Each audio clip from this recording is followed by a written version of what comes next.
जैसे जल में कमल का फूल रहता है, एक बूंद पानी नहीं, ऐसे वो भक्त, ऐसे वो ज्ञानी संसार में रहता है, एक भी कर्म का फल नहीं। कर्माणि श्रुति बोधितानि नितराम कुर्वन्तु कुर्वन्तु मा।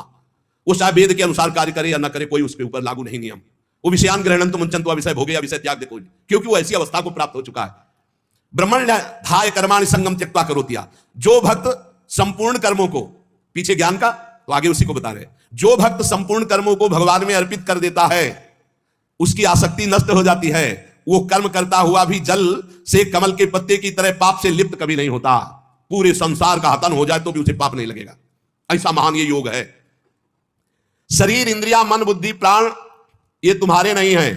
अब भक्ति में देखिए इसे, ये भगवान के रचे हुए हैं और भगवान के हैं। मान लो जैसे ज्ञान में अभी वर्णन कर रहे थे, ये प्रकृति के हैं, प्रकृति में बरत रहे। अब यहां भक्ति में है ये श्लोक का अर्थ। शरीर, इंद्रियां, मन, बुद्धि, प्राण ये तुम्हारे रचे हुए हैं क्या? भगवान के रचे हुए। तो हुए किसके? भगवान के हुए ना, ये भगवान के। तुम्हारे प्राण भगवान के, तुम्हारी मन, बुद्धि, चित्त, अहंकार ये भगवान की, तुम्हारी ज्ञान इंद्रियां भगवान की, तुम्हारी कर्म इंद्रियां भगवान की, तुम्हारा सब कुछ श्री भगवान का है, तुम्हारा थोड़ी रचा हुआ है। माना ये अपने नहीं है, ये श्री भगवान की रचना है, श्री भगवान के हैं। कौन कौन? शरीर, इंद्रिया, मन, बुद्धि, प्राण ये भगवान के रचे हुए हैं। तुम्हारी रुचि से होता तो तुम तो और सुंदर रचना चाहते, और बलवान चाहते। बोले ये शरीर, ये इंद्रियां, ये मन, ये बुद्धि, ये प्राण ये किसके हैं? बोले भगवान की रचना है। तो हुए किसके? श्री भगवान के। तो तुमने अपना क्यों मान लिया? यही बंधन है, यही बंधन है, अपना इनको मान लेना। इसी भक्त का क्या स्वरूप होता है? वो इन्हें भगवान का मानता है। ज्ञानी का क्या स्वरूप होता है? वो इन्हें प्रकृति का मानता है, क्योंकि प्रकृति के ही अंश ये है। और प्रकृति कृति, ये जो प्रकृति की रचना करने वाला रचयिता है वो परमात्मा है, मूल में परमात्मा ही आता है। अतः इनके द्वारा होने वाली क्रियाओं को भक्ति योगी अपने कैसे मान सकता है? जब शरीर, मन, प्राण सब भगवान का, तो इनकी क्रियाएं भी भगवान की, इसलिए वो जीवन मुक्त हो जाता है।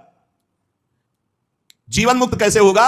शरीर, मन, प्राण, इंद्रियां सब भगवान की, तो इनके द्वारा होने वाली क्रियाएं सब भगवान की, आप जीवन मुक्त हो गए। लगा तो बहुत सरल, लेकिन देखो क्या सब भगवान को अर्पित करते हो? क्या जब आपके अंदर प्यास लगती है तो आप ये सोचते हो भगवान पानी पीना चाहते हैं? जब आपके अंदर भूख लग रही, मेरे हृदय में बैठे हुए भगवान पाना चाहते हैं। जब आपके अंदर विकारात्मक भाव है तब आवे कि ये दुष्ट कहां से दुर्वासना दबी रह गई, अब ये भगवान की नजर में नहीं पड़ी, इस हृदय में कहीं दुर्वासना, हे नाथ हे करुणामय इस दुर्वासना को हटाओ, ऐसे भक्ति में चला जाता है। ये सब भगवान की, सारी क्रियाएं भगवान की, तो आप कौन है? आप भी श्री भगवान के। हो गया काम। शरीर, इंद्रिया, मन, बुद्धि, प्राण सब भगवान के, इनकी क्रियाएं भगवान की, और मैं भी भगवान का, मुक्त हो गए। जितना बचा के रखोगे उतना ही तुम्हारा बंधन कारक है।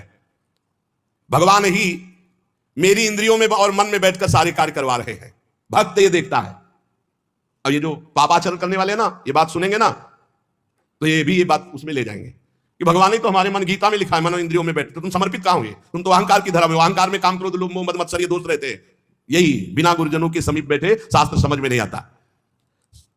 शरीर आदि वस्तुएं अपनी ना थी, ना है, ना रहेगी।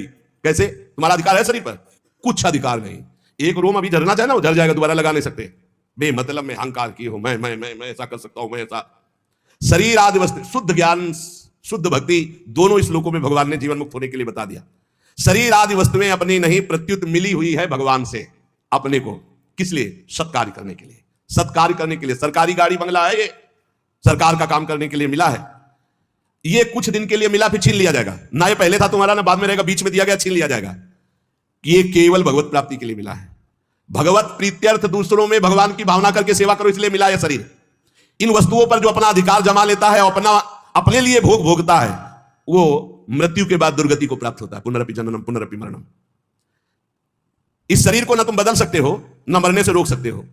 यह शरीर एक नियत समय के लिए आया है, और इस समय में तुम भगवत प्राप्ति के लिए कार्य कर लो। क्या? कुछ नहीं करना।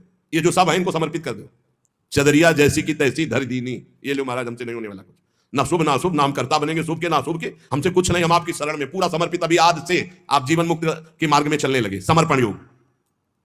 ईमानदारी से भगवान की वस्तु भगवान को समर्पित कर दो, और कुछ नहीं करना।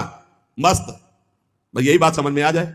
भगवान की वस्तु भगवान को समर्पित कर दो। शरीर, शरीर संबंधी भोग सब कुछ जितना, सब श्री भगवान का, सब समर्पित कर दो भगवान को। संपूर्ण क्रियाएं और पदार्थों को भक्त भगवान के चरणों में समर्पित कर। ज्ञानी प्रकृति में देखता है, प्रकृति और संसार दोनों के स्वामी भगवान है। अतः क्रियाएं और पदार्थ भगवान को अर्पण कर दो।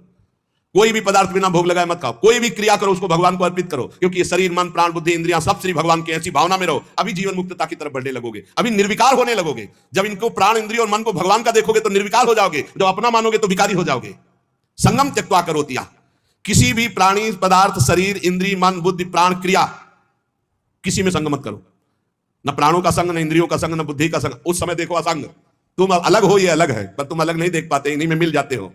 आकर्षण, खिंचाव, लगाव, महत्व, ममता, कामना। इसीलिए जो सच्चा उपासक होगा कभी निंदा नहीं, कभी प्रशंसा नहीं।